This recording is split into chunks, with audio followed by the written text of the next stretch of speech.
Hi artists! This next video series is going to be a reboot or the 2.0 version of the Down and Dirty Foot Rehab video, which was a video that I made right when I first started Healthcare for Artists. It was one of my first videos. So I'm excited to come back to it and add some new goodies and expand on the ideas.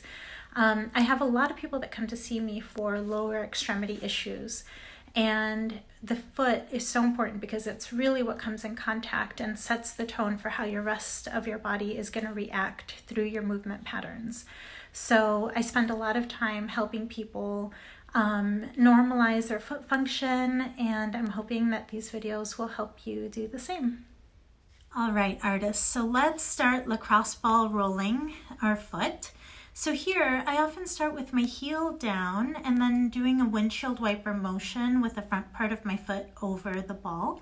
The amount of pressure that I'm trying to use here is as if I was trying to juice an orange. So a good amount of pressure, but not so much that anything will hurt. Once things are starting to loosen up in the front, then you can put the ball of the foot down and then bring the ball to this area near the heel. I almost never put pressure directly underneath the heel bone. That can get a little bit painful. And then once things are loosening up, then you can either do these longer, bigger motions, or you can find some little hot spots that just want some extra attention, and you can do a little bit of micro rolling in those areas. This next lacrosse ball rolling will be for your soleus muscle, which is the muscle that shows up on this lower part of your calf. So if you take the ball and you go just to the inside of your Achilles and then turn your foot maybe about 10 degrees in towards the middle, you can start applying pressure into that muscle. Feel free to adjust and place the ball wherever you need it. You can rock forward and back with your body, or you can also flex and extend your toes, or maybe even do some circles. So the idea is just to allow the tissue to soften under the ball. So sometimes you just can take a few deep breaths while you hold the pressure, and then as things soften, you can add the movement. This lacrosse ball rolling will be for the gastric muscles, which are the muscles closest to the knee on the calf. And so here I'll take my ball, and there's two heads to this muscle. So there's a middle portion and then an outside portion. So here I'm working on the middle portion, and I can either just rock my body forward and back. I can also flex and extend my foot, or I can just rest over that area and breathe through there. You can do the same thing to the outer side by just shifting your leg and then looking for some hot spots on that outer portion of the leg. Right, so this lacrosse ball rolling video will be for the outside portion of the calf. So I place myself over the ball, and a lot of times I will place my hand over my knee and lift my ankle so that then I can just rock my leg from side to side. Sometimes the area can be very tender, so I will just leave the pressure and breathe through that. But you can work the lacrosse ball anywhere along this whole meaty part of the side of the calf. This next lacrosse ball rolling video will be for the front part of the leg, the calf area. So I am kneeling, and I will place the ball directly under the meaty portion of that front part of the calf. And a lot of times this can be very tender, so sometimes just the pressure is enough. But if not, then you can rock the knee side to side. And then once you're done with that area, you can move it down a little bit and work that spot. And keep working your way down the meaty part of that front part of the leg with some side-to-side motions, or just pausing and breathing and letting the tissue melt over the ball. All right, so there's 4 compartments in the low part of the leg: the posterior, the lateral, the anterior, and the deep. And I have not found a way to lacrosse ball roll this deep compartment, so we're just going to do it with our hands. So the shaft of the tibial bone runs between the ankle and the knee, and what I'll have you do is that I'll have you place your thumb and drag it back, and you will feel your thumb fall into a little meaty portion right behind the bone. Once you do that, you can just relax your fingers and then use the opposite hand to apply pressure. So what you're using is this thumb as the tool and this hand for the pressure. Once you're doing that, then you can gently rock back and forth with your working hand to apply pressure anywhere along the back part of that bone to work on those muscles. Now that we've done lacrosse ball rolling and working on soft tissue of our feet, we are now going to start working on dexterity. So here you want to relax your foot as much as possible, relax the toes, and now just bring up the big toes. If you can't do both of them at the same time, you can work on just one at a time. And there's a couple of tricks that sometimes help people. If you can't lift just the big toe, to start, you can lift all of them. And then the next time, try to just lift the big one. Or if you have to hold down the other toes so that you can just practice lifting the big one, and that's a good option too. All right, so dexterity of lifting the big toes. Okay, now that the big toes have been working on their dexterity, it's time for the small toes to do some work. So keeping the foot relaxed and the big toe pushing down into the ground, lift all of the small toes up to the ceiling and relax. Now, one of the things that you want to be looking out for here is that when you go to lift the toes, that the integrity of your arch stays the same. So if you go to lift your toes and your feet cave in towards the middle, then that means we're not maintaining our arch properly in the center. So go ahead and push the big toes down into the ground and push your knees out over your fourth toe, and then lift your small toes up to the ceiling. That should keep your arches from collapsing. All right, get those little pinkies and fourth toes off of the ground. This next video for dexterity of your toes is going to be for especially your fourth and fifth toe. So go ahead and lift all the toes up to the ceiling. And now focus on the pinky toes and try to touch just the pinky toe down on the ground and then back up. Keep all the toes lifted, reach out, and then come back in. Keep doing that and see if you can fan all the toes out as you're going. Now, if you are feeling really strong with this, go ahead and touch one toe down at a time. So start with the pinky toe, the fourth toe, the third toe, the second toe, and then the big toe. Okay, the challenge for dexterity in this next video is going to be to try to just skim the surface that you're on and lift the toes as little as possible to go ahead and spread them out as far as you can like a fan and then release. So the goal here is really to get that fourth and fifth toe as far away from the big toe as you can, fanning out the foot. And if you notice one that isn't moving as far as some of the others, go ahead and focus on that one and try to see if you can get it to move a little bit farther than it is. So spread those toes as far as you can and release. Okay, we've been working on the dexterity for the small toes, and now this one will be to learn how to fan out your big toe. So I'm just using a piece of paper here to give me a goal. And what I want you to do is try to just skim the big toe over the surface without lifting it up very much and get it as close to that piece of paper as you can, closing that gap. So you go ahead and use really the muscles that are here on this inside part of your arch to pull the big toe over as close to that piece of paper as you can and release.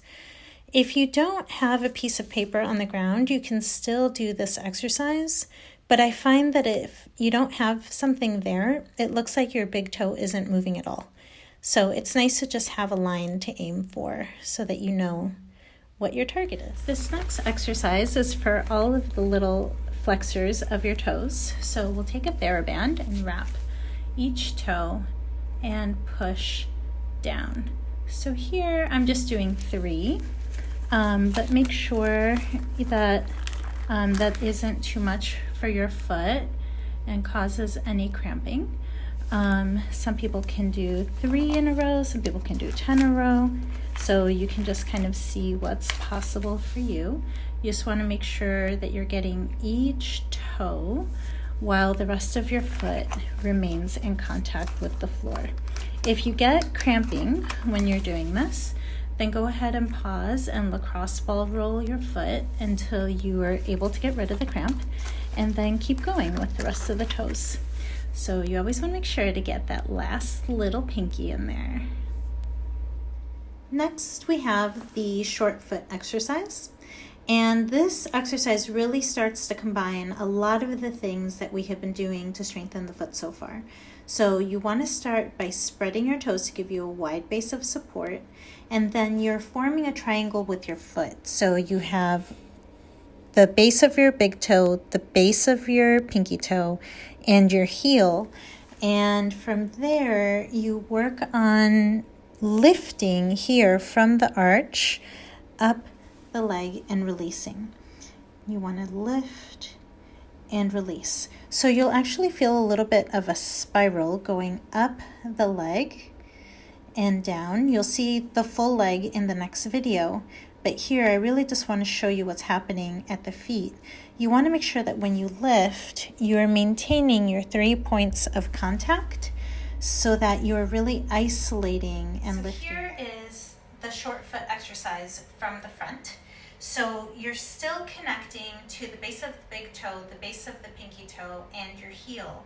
And I want you to feel all the way from the inside arch a lift that spirals around your leg and comes all the way up to the base of your glute where your leg meets your trunk. From there, I want you to feel, as you engage your arch, a lift that comes all the way up your leg and finishes here at this part, right where you have the crease at the bottom of your glute, and then release. So here from the front, you lift, spiral all the way up and to the end of the glutes and release. And from the side, lift all the way up the leg to the bottom of the glutes. Now that we have short foot, we need to be able to maintain it with movement. So we'll start with just 1 second at a time. So go ahead, spread your toes, anchor your foot at the ball of your big toe, small toe, and your heel, and go ahead, lift your arch and have that spiral come all the way up to the leg. The opposite leg is just on the toes, the heel is lifted, and make sure that your hips are level. From there, you're just gonna flex your ankle and bring it back down for 1 second. If you felt your leg kind of collapse and twist, then go ahead, re-engage the arch, re-level your hips, lift, and release. If you were able to maintain it, great. If not, reconfigure every time you hold your foot up for 1 second. Once you're able to maintain a short foot and balance for 1 second without your leg moving around or adjusting, then it's time to start increasing the amount of time that you can balance on a single leg with an engaged arch. So from that short foot position, then just start adding time. Make sure your hips are level and lift for 1, 2 seconds. The next day, try doing it for 3. The next day, try for 3, 2, 1. The next day, try 5. and so on, so that every day as you're working on building the strength, you're building your endurance in the little muscles of your foot and your arch and all of the muscles. So once you're able to balance on a single leg in short foot with your hips level and not having your leg wobble around all over the place, it's time to start challenging it with multiple perturbations with the opposite leg. So go ahead and place your foot into short foot again, hips are level, and then go ahead and tap your foot forward, bring your knee up, tap your foot to the side, bring your knee up, tap behind you, bring the knee up, and each time you're just making sure that there's no change in the short foot of the standing leg and that your hips stay level, so that it means that this leg that's supporting you is able to counterbalance all of the different movement from the opposite leg. Okay, so now that you can stand on a single leg in short foot with a variety of movement from the opposite leg and maintain that arch, now we're going to try to see if we can be moving the foot and come into or end in a short foot position. So I'm using a ball here, but it could easily be maybe like a rolled up sock or something like that at home. Spread both of your toes, let the spiral of the legs for short foot come all the way up, and lift your heels while maintaining the pressure into the ball. And more importantly here, when you're landing, you're trying to land in that short foot position. So you lift, and then you try to do a really quiet landing into short foot. Now that you've trained your feet how to go up and land into short foot with the ball, we're going to do it without. So we're going to try to land on one leg. So you go up, push into the first and the second toes here so that your ankles don't go out. That's why we were training with the ball earlier. Transfer all your weight to one side, lift the opposite foot, and land that leg in short foot. So this exercise is called 2 up because you use both feet to go up. Transfer your weight, keep your hips level, come down and land in short foot. 2 up, switch, land in short foot. The next and really exciting thing is to start learning how to maintain short foot when walking, running, going up and down steps, things like that. So you can use a book at home. Here I'm using a yoga block, and just stack it up as high as you need to mimic a step. Spread your toes, engage short foot, and to make sure that your knee is tracking properly with your foot, have your knee tracking directly over your 4th toe. If you let your knee come over your 1st toe, your ankle is going to collapse. So keep that engagement. Make sure you stay in short foot the whole time as you go up and as you come down. Go up, maintain short foot, and land, still maintaining short foot on that leg on the block. So one of my favorite ways of strengthening the feet, once we've done all the rehab with mobility and dexterity and learning how to control your foot in short foot with different movements from your everyday life, is jumping. So it's a lot more fun, of course, if you have a jump rope, but even if you don't, we're gonna do it together. So here, I first start by jumping on both feet. Then I start alternating, then I do 10 on one foot, and then I do 10 on the other. So here we go, let's do it together for a 10. Alternate. One foot. Other foot. And then you can start that whole cycle over as you start building your endurance. A lot of times your feet will be really sore.